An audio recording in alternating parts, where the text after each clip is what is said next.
Sino sa mga real-life love teams na ito ang pinaka-pinanghihinayangan mo? Una, Nadine Lustre at James Reid.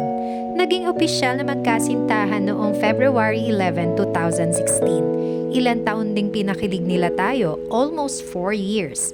Naghiwalay sila noong November 2019 pero opisyal nila itong in-announce noong January 2020. Pero aminado silang nananatili ang respeto at pagmamahal bilang magkaibigan.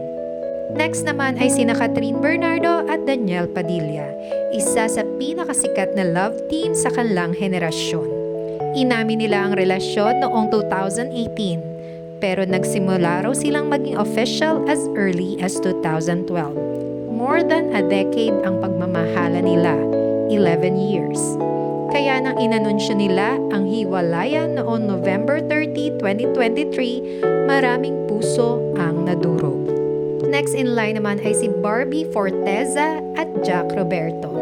Naging sila noong 2017. Mahigit 7 years na matatag na relasyon, maraming beses pinatunayan ang maturity at trust nila sa isa't isa. Pero nito lang January 2025 ay kinumpirma nga ni Barbie ang hiwalayan nila. Tahimik at dignified ang paghihiwalay pero ramdam ang sakit. Lastly ay si Liza Soberano at Enrique Hill, isa sa mga pinaka-iconic na love teams, Lizken.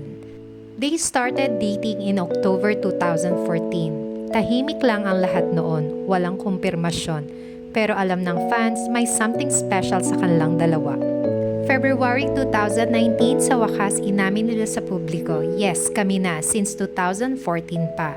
They were together for almost 8 years, from 2014 hanggang sa dulo ng 2022. Tahimik, walang issue, kaya ang daming nagulat.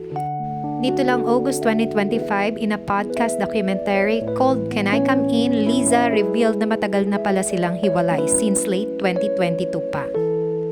Ngayon, sa lahat ng love teams na ito, kaninong love story ang pinaka-pinanghihinayangan mo?